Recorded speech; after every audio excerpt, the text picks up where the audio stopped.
Adherence to quality and standardization is more important than any other time in the history, be it manufacturing industry, automobile industry, or healthcare industry.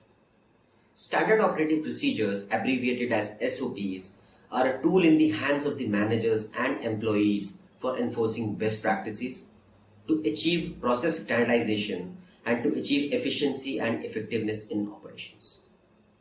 A well-crafted SOP offers clear direction and instructions specifically designed to avoid deviations, which is an absolute necessity for maintaining compliance and delivering high-quality products. Inadequate standard operating procedures are one of the most important and frequently cited reasons for many deficiencies and observations.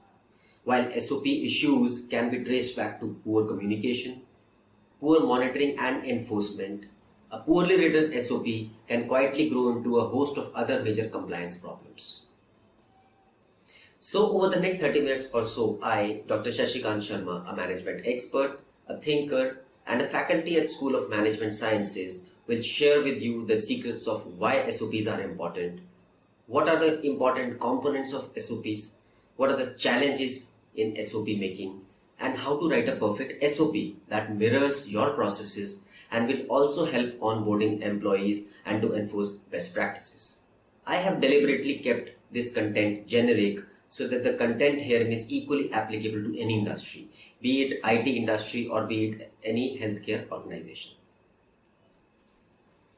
Well, it is hard to remember the exact step-by-step of every process. Documentation makes it easier for your employees to get up to the speed on how to execute certain processes. All of us are different and all of us do things differently. But there is always a stance of a process which is a little bit more efficient than the others. You can establish this process as a best practices with standard operating procedures and making sure that all your employees follow this best variation of the process. Well, I remember many years ago, I was given an assignment in a management school to write a process paper. The professor explained that we needed to describe a process and skill that others may not know how to do it. A few years later, I was asked to write a standard operating procedure for disaster management of a tertiary care hospital. Though it sounded simple enough, I thought all I had to do was just write some clear explanations and a step-by-step procedure once again. Right? I was proved wrong in a minute or so. I quickly realized that writing an SOP involves more than just writing simple process. Do all conditions require standard operating procedures? Not necessarily. There are organizational reasons which might be different from different industries. Broadly speaking, an SOP takes into consideration the policies, the goals, the missions, the vision, and turns them into action. The SOP gives tangible, real-world guidance to help put appropriate policies in place. In addition, more specifically, there are a large number of organizational benefits that SOPs offer. SOPs help your organization to meet compliance standards, adherence to schedules, simplify and maximize production and output by making systems leaner. For examples, a hospital might have to have a compliance to a large number of mandatory and regulatory requirements and also certain voluntary accreditation requirements also. SOPs imbibe safety standards. They support training efforts. They ensure that the business activities have no adverse environmental consequences and prevent organizational failures, which can cost a lot. Well, imagine a large fire accident causing a huge loss of life and resources in a large tertiary care hospital just because of the lack of a simple standard operating procedure for fire safety. A standard operating procedure is a document which provides explicit directions for completing a certain process and conforming to certain standards and producing desired outputs. As the tired old saying goes, there are tons of moving parts in a business or any organization of any size. Often the difference between a productive, a successful and not so successful business is whether these numerous parts are moving in concert with one another or not. SOPs ensure that. Every organization has a unique style of management, which is their own style of management, a peculiar one.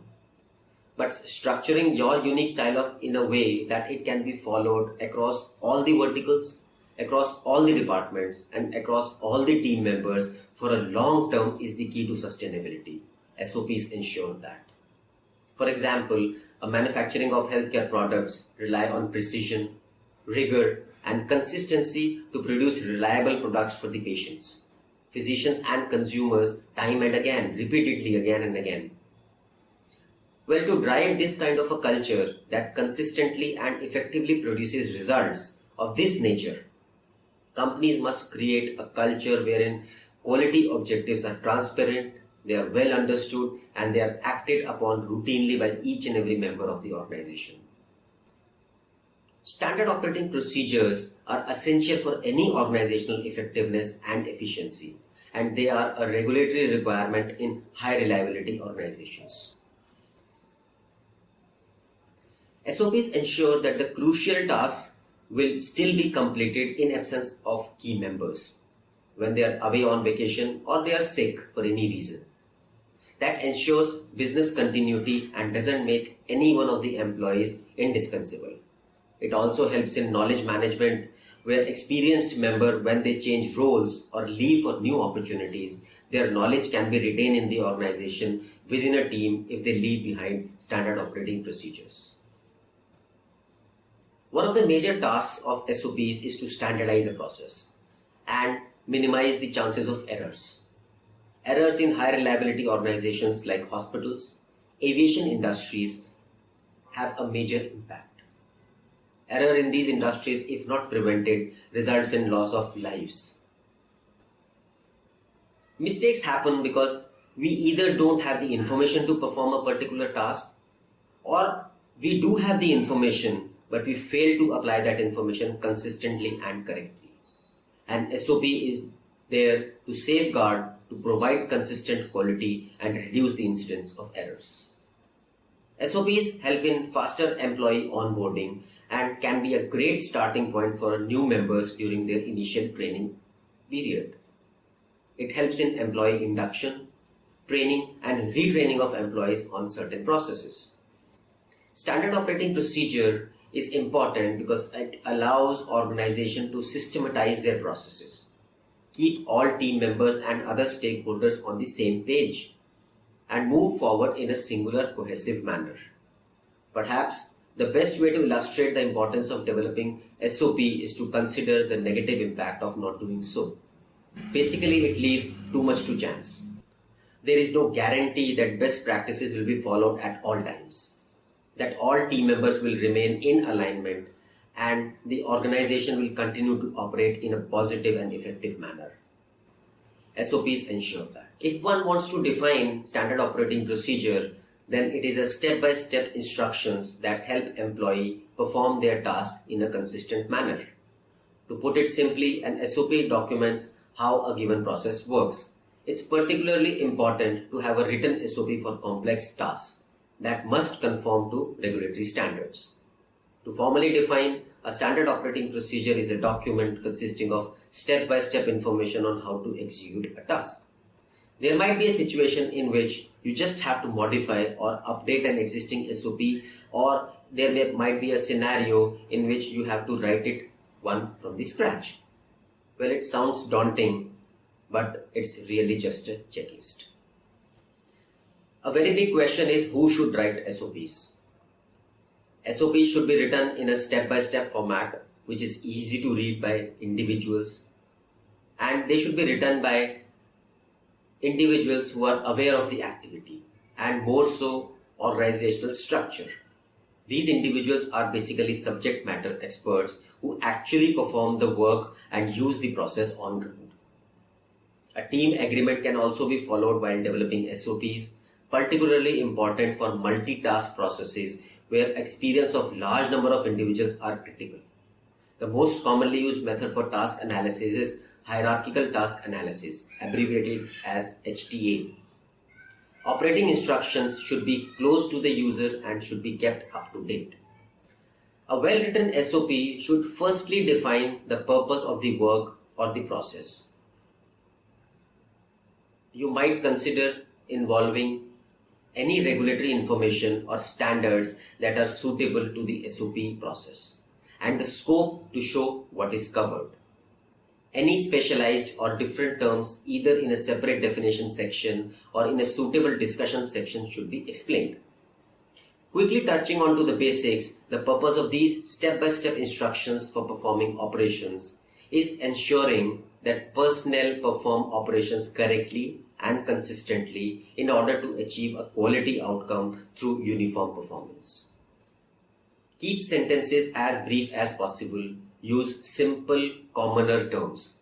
Never obscure the meaning of an instruction by using overtly technical or jargon terminology when a simpler, clearer word or phrase communicates the same idea. Be mindful of what you write, how well you write and what you write. Simple, action-oriented verbs such as identify, direct, evaluate, and review get the point across without requiring much interpretation. Passive sentences like the staff are required by the company to watch a fire safety video every year may be confusing. Instead, using an active form of a sentence, the company requires staff to watch a fire safety video every year. This provides much more clear understanding and it is much more direct and leaves no ambiguity. If at all possible, do not use passive voice while structuring sentences, as this has been shown to confuse and misdirect attention away from important ideas. SOP is a procedure which is a rule, and the user should have little discretion while using it. Always avoid using generalized terms that have no tangible meaning. Words like periodic, typical, general should be avoided. They do not enforce any consistent direction or execution of a directive. Ambiguous sentences like a periodic fire safety audit should be carried out by the organization and the findings may be documented. There is no point of using the word periodic and may. Rather, it should be more direct in saying fire safety audit will be carried out twice a year and findings will be documented. If your SOPs consist of long, dense paragraphs, the chances are that there is a better formatting scheme to follow. Bulleted items and lists particularly are effective for certain pieces of information as they focus attention and slow down the reader's pace. Now, odds are that your audience isn't choosing to read this SOP for fun. So you want to keep it short and clear. Otherwise, their attention will stray and they'll find the document formidable and hard to grasp. In general, keep your sentences as short as possible. Here is a bad example. Make sure that you clean out all of the dust from the air shaft before you start using them. Now, the same sentence can be converted into a better example by saying that vacuum all dust from air shafts before use. In general, don't use you. It should be employees. Speak in an active voice and start your sentences with command verbs. If necessary, interview the personnel which are involved in the process. It will give a better understanding on how they execute the tasks. The last thing you want to do is to write an SOP that is just plainly inaccurate. You're compromising the safety of your team, their efficiency, their time, and you're taking an established process and not paying mind to it. Something your teammates may find a little offensive. While preparing the SOP, if you need to ask questions, ask them. You want to get this thing right. Of course, if you don't know, ask multiple sources, covering all roles and responsibilities. If one of the team members may not follow a standard operating procedure or another may not be involved in a portion of the deal, so it makes it more pertinent to ask a large number of multiple users whenever complex tasks are involved, and SOP is required to be prepared for that particular task. If you have a step or two that are particularly intimidating, make it easy on your readers with some sort of chart or diagram. It makes it easier to read and gives a mind a brief hiatus for trying to make sense of it all. And it will appear more complete and a well-written SOP for you. Don't include these just to bulk up your SOP. Only do it if it is necessary or you are trying to bridge a language gap. Your SOPs are probably one of the many SOPs within the organization. Because of this, hopefully your organization has some type of larger database cataloging, that is everything within a certain reference system. Your SOP is a part of this bigger reference system and therefore needs some type of code in order to be found. That is where notation comes in. Each page should have a short title or an ID or a revision number or a date or a page number on the top right hand corner, as in there for the most of the formats. You may or may not need a footnote, or maybe depending upon your organizational preferences, you might and you might not. While companies are free to develop their internal standard operating procedure documents in a format that works best for them, and most organizations choose from one of the formats which we are discussing right now. Step-by-step format. In some cases, it may be sufficient to create a simple numbered or a bulleted list of steps to take when completing the process. This format should be used only when the process in question is a straightforward one and in vast majority of circumstances can be completed without fail. Process in which a step-by-step format is likely sufficient include setting up of cleaning instructions, digital login sequences, and instruction for proper and safe use of any equipment. The hierarchical format of SOPs borrows from the above format. It involves listing of steps of the process to be completed. However, hierarchical SOPs provide additional details within each step as deemed appropriate. While a purely step-by-step SOP will list processes as step number 1, 2 and 3 and so forth, but a hierarchical one may include step 1A and 1B, 2A, 2B, 2C, or maybe 3A and 3B. The hierarchical format is used when more instructions are needed to be conveyed in order to complete a specific task or a process. As a simple example, if step 1 tells team members to log into their account, step 1A might direct individuals to put in their username and step B might direct them to put in their password. The third format is a flowchart format. Flowcharts are best used to illustrate standard operating procedures when multiple outcomes are possible at certain points throughout the process. In such cases, the outcome of one step will impact the way in which the team will need to approach each subsequent step. The figure shown on the slide is a typical example of a flowchart SOP. Based upon the type of usage, the SOPs can be classified into 3 types: equipment SOPs, analysis SOPs, and procedure SOPs. Equipment SOPs are how to calibrate, operate, and maintain an equipment. For every piece of equipment, an SOP must be written on how to calibrate, use, and maintain that piece of information. Analysis SOPs are to how to perform an examination, for example. For every examination, an SOP must be written explaining how to make the reagents, how to prepare the sample, and how to perform the examination within the lab, and how to perform quality controls for that particular lab test. By far, majority of the SOPs you will have to write fall in the category of procedure SOPs. Procedure SOP is written for any procedure, for example, in laboratory. This can range from collecting patient sample to cleaning of laboratory rooms to performing a management review. After getting to know what are the various types of SOPs, now an important question is how to decide which type of SOP to create for what type of process. While actualizing an SOP, one can choose from a number of different ways to organize and format them. Some of the factors which determine what type of SOP to create and use include: firstly, how many decisions will user need to make during the process?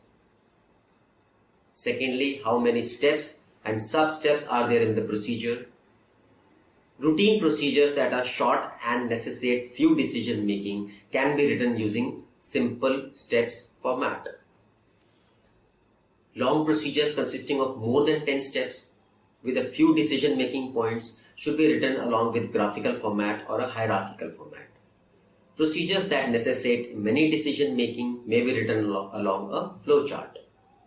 Requirement for document identification and control, accountability, traceability, and responsibility must be involved with any SOPs, and this can be obtained by supporting a constant format. There are no official standard operating procedures to write a standard operating procedure. The steps which will follow will teach you how to write an SOP. But there are certain steps you can follow that will help your thoughts to be organized and plan the most effective path to standardizing your procedure. What's obvious is that you have a procedure within your organization that keeps on happening again and again, that is repeated over and over again.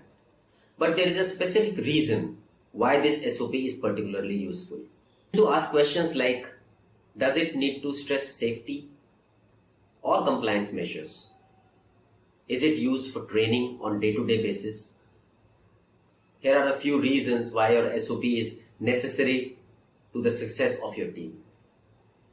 To ensure compliance standards, to maximize production requirements, to ensure procedure has no adverse impact on the organization or environment. The point of getting to these questions is that if you know that what your SOP should emphasize, it will be easier to structure your writing around those points. It is also easier to see just how important your SOP is. Define what is the end result or goal is for your SOP you are writing. For example, if you are writing a document that describes the procedure for closing a restaurant each night, the goal is to secure the building until the preparatory crew arrives in the morning. This step will not include details such as how to clean floors, how to enable the alarm systems. You simply want to identify what the procedure will accomplish. All organizations have processes and procedures that are repeated daily, weekly, and monthly.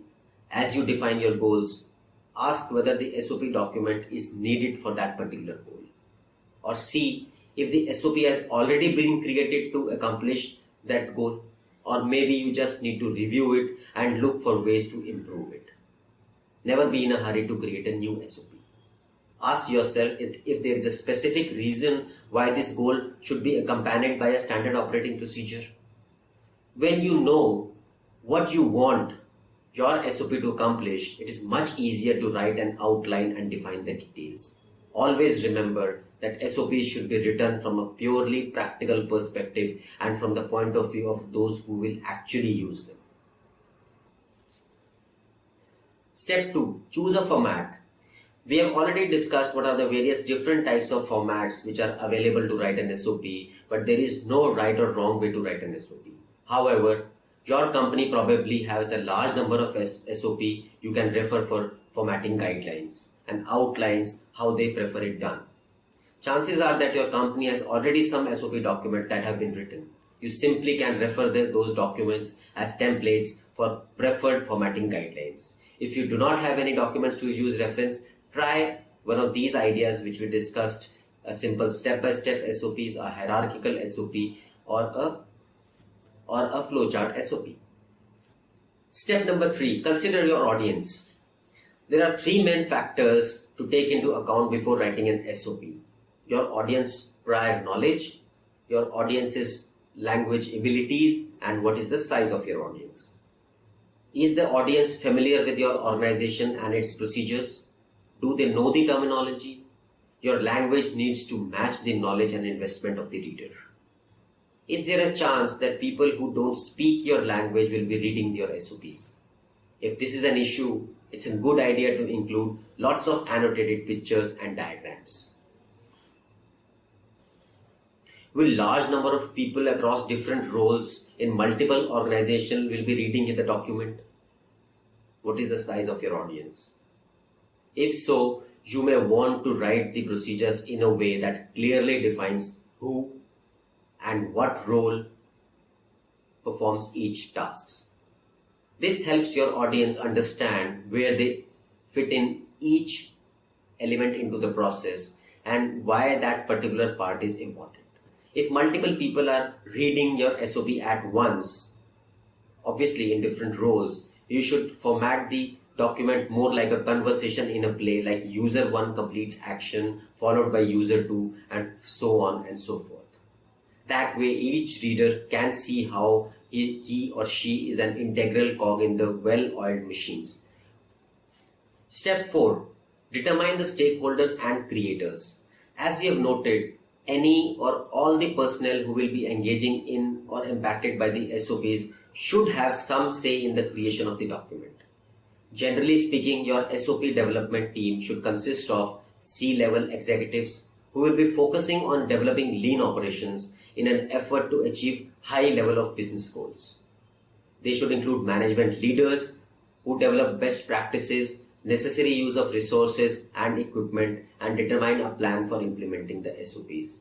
They should also include the ground level workers to determine the validity and plausibility of the SOP in terms of logistics and resource consumption and the actual correctness of the standard operating procedure. You will also need to determine who specifically will be responsible for actually writing the document. Whether you rely on your current staff or a third-party entity on freelance basis, it is vital that your creator of your SOP specializes in technical writing and has in-depth knowledge and experience of your company processes and industry as a whole. Furthermore, your customers won't necessarily be involved in creating the document. You do want to keep their best interest in mind whenever necessary as well. While SOPs typically refer to internal, behind-the-scene processes, the processes which are likely to impact consumer experience in some way or the other. Meaning, you should never let your target audience slip back of your mind as you develop SOPs within your organization. Next step is to ask for input. Consider your knowledge on the process. What it boils down to is this. Are you the best person to write this SOP? Do you know the process it entails? And how could it go wrong? Do you know the answer to the question how to make it safe? If not, you might not be the best person and you should be considering handing off the assignment to someone else. A poorly written, or what's more important is an inaccurate SOP, will not only reduce productivity but also lead to organizational failures. It can put lives at stake. It can also be unsafe and have adverse impact on anything from your team to the environment and your organization. In short, this is the one risk which you should not take. If this project you have been assigned that you feel compelled or obligated to complete, don't just shy away from asking those who complete the procedure on a day-to-day basis for help. Conducting interviews is a normal part of SOP creation. Get the team together. Ask them how they think the job should be performed well. Are there any better ways of doing the job because they are actually working on ground day in and day out. They are the people you are going to ask to adhere to SOPs. So you want them to be a part of the process of creation of SOPs, and that all the necessary tasks are included should be made sure by interviewing them. There will be multiple drafts and reviews. Make sure you invite your team to review the drafts so that they can make necessary suggestions and amendments can be made well in time. Step number 6 will be to define the scope of the SOPs. It is possible that the SOP you are looking or working on is dependent on other SOPs or teams in the other departments in order to complete the task successfully. Determine whether it is sufficient to create a reference to those procedures, or you may need to add them to your current standard operating procedure document. Maybe you need a flow chart or a map to clearly define the dependencies and responsible parties from other organizations or other departments. Coming down to actually writing the standard operating procedure, we should be aware what does an SOP contains. The SOP generally contains two parts. First is identifying information, which is a document control information, and the second important part is the content of this standard operating procedure, which includes procedures and supporting information. Identifying information or document control information or metadata consists of control information such as logo, the title of the SOP, and so on. It is often rendered in the table on the front page or at the top of the document. However, if you have a simple 1 or 2 page SOP, you can also list this information along the left margin. Here are some of the examples of metadata. It might include organizational name and logo, the SOP title, the document number, the name and the signature of the approver, the version number, the SOP template references, the date of implementation or effective date and review date, and in the end, signed by whosoever has created, reviewed and revisited the standard operating procedure. As regards to the content of the SOP, it usually contains the sections as there are links to the referenced processes, any standards or regulatory requirement of this policy, the purpose of this specific SOP, scope of the SOP, what departments, groups, individuals this SOP applies to, the party responsible for the SOP, references to any documents which are used in the SOP, definitions of any jargons or any difficult words which have been used in the standard operating procedures. The next step is to train your end users. No matter how experienced or specialized your current team members are, they will be needed to be trained or retrained as the new SOP is to be implemented.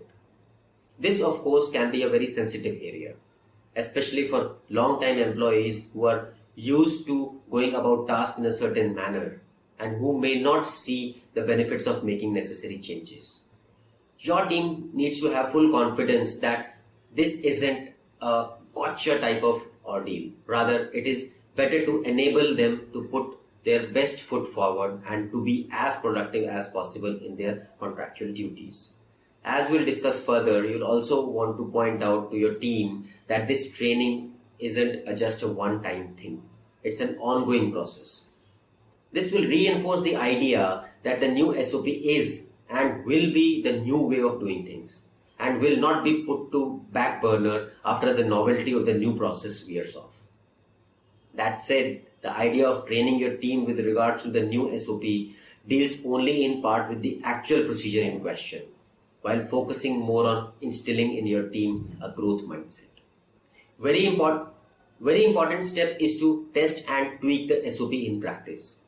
Piggybacking off the last point, you want to gradually immerse your team into the new SOPs rather than forcing them to dive into the new SOP. This may at first involve having your team work through the new SOP in a simulated environment. Here you might set up different scenarios in which a certain team members play different roles, allowing each individual to get a feel of the new process. Or you might simply discuss a hypothetical situation with your team and in open environment, which allows your team to verbally walk through the process to be completed in said scenarios. Well, as your teams becomes more acclimatized to the new process, you might then begin unrolling the new SOP in real world scenarios. While there is no one way to go about doing this, you might identify certain team members who are more prepared than others and allow them to dive in first into the new process, then have them train other team members in the specific areas they need assistance with. The option lies with you. Again, though, this gradual unrolling needs to be intentional, and it requires that all team members actively work to make progress towards the new way of doing things. While you'll allow some leniency during the initial rollout, but too lax can cause your team to revert back to a much less efficient process from days of the past. The final stage of the process is, of course, to implement the SOP in full force. I will put the word final in quotation marks because, again, what's considered best practices in a given scenario is constantly in flux. To be sure, what works best today may be rather inefficient way to go about doing things mere months from now. That is why it is important to instill a growth mindset in your team.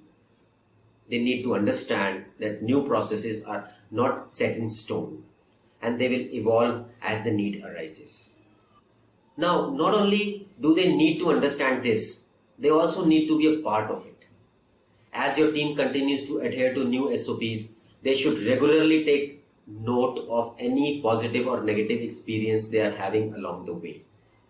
Basically, this means noticing areas for improvement as well as areas in which more improvement is needed to be made. In addition to on-the-fly noticing, your team should also meet regularly, formally, to discuss further plans of moving forward. Typically, this will mean amending the SOP in a relatively minor ways, but it also could involve rebuilding the entire document from scratch if need be. It is also important to consider any external factors that may require your team to revisit the SOP. These factors include various regulatory changes, legislative changes, technological advances, and shifts in consumer needs also. In solidifying effective and efficient SOP for the time being, you allow your team to be productive as possible given your organizational current overall circumstances, while keeping the door open to make improvements to your processes as these circumstances change will be a good option. Very important, how to ensure success and accuracy. The only option is to test the procedure. If you don't want to test your procedure, you probably haven't written it well enough. Have someone with limited knowledge of the process use your SOP to guide them. Learn what issues they run across. If any issues are found, they are the best person to tell you, address them and make necessary improvements. It is best to have a handful of people test your SOP. Different individuals will have different issues, allowing for a wide variety of responses.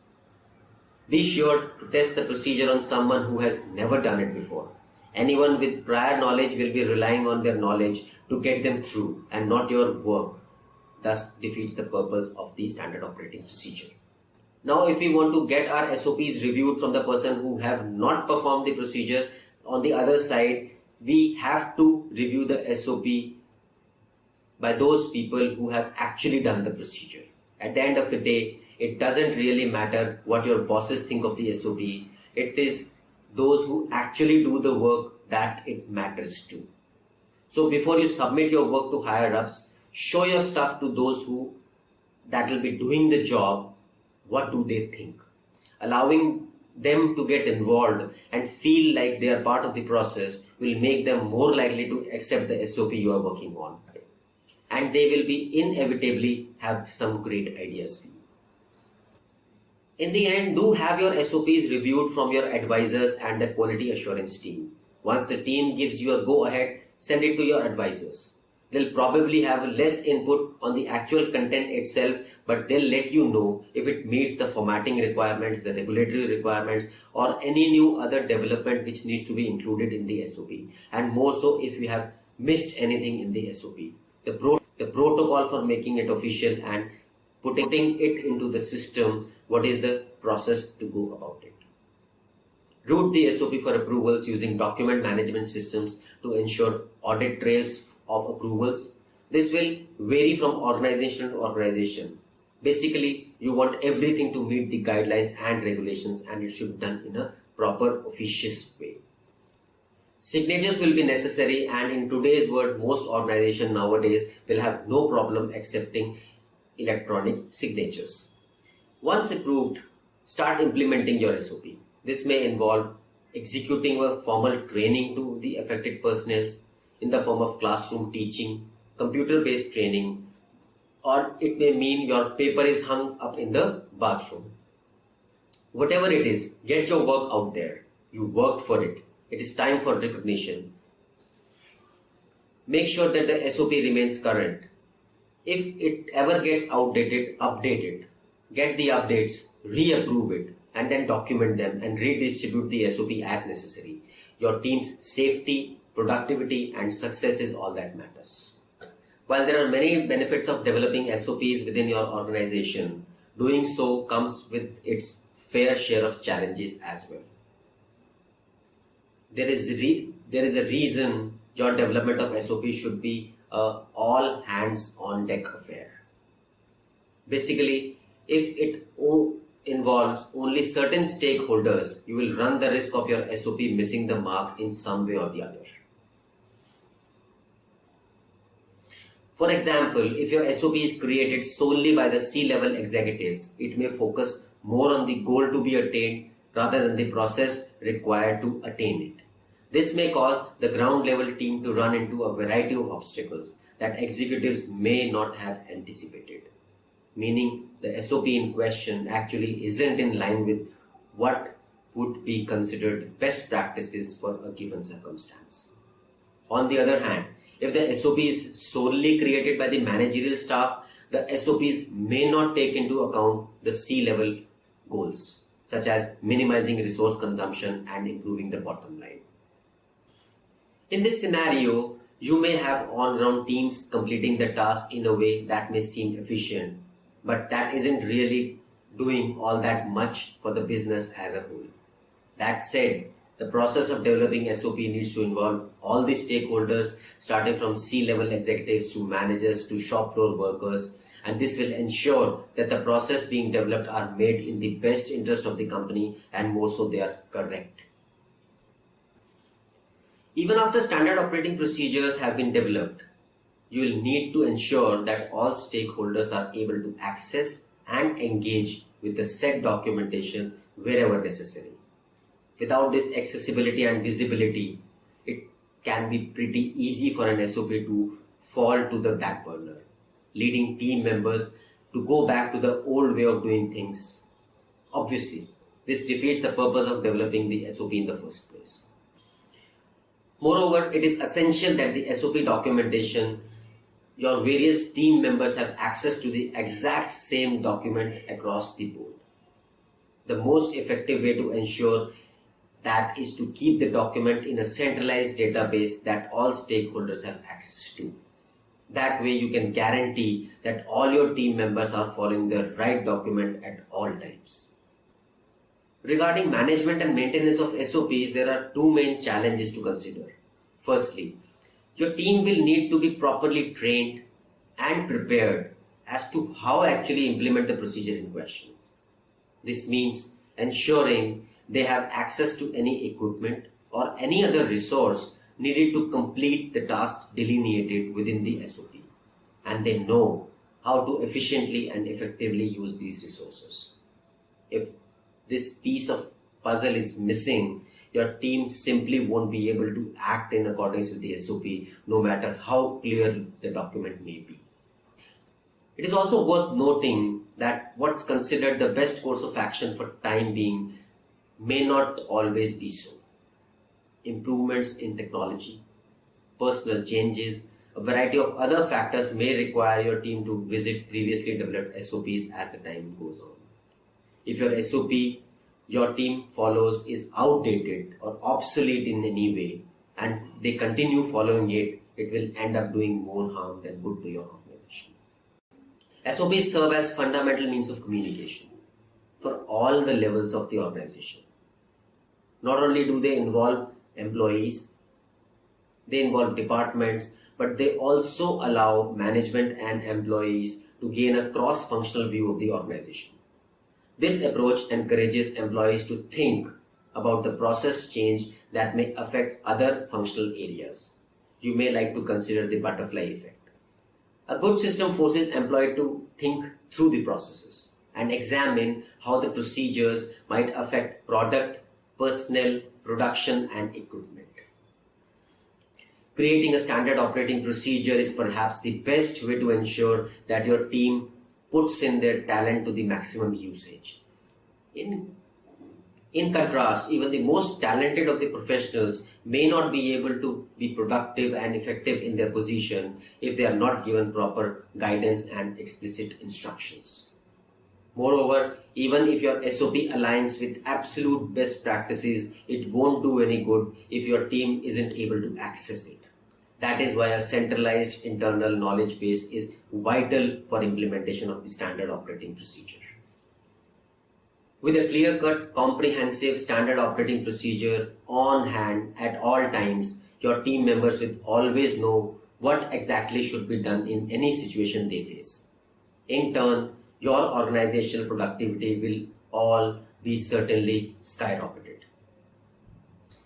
Training is the most important step while developing an SOP or a SOP revision. Training also includes stressing the benefits of following the procedure and risk involved if the procedure is not followed. People are more apt to follow a procedure if they understand the implications of not following it. In the end, do remember that even the best of the written SOPs will fail if they are not followed. Procedures are not an end in themselves, and they do not guarantee good performance and results.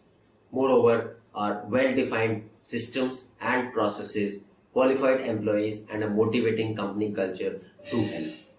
Procedures support processes, people, and the work environment.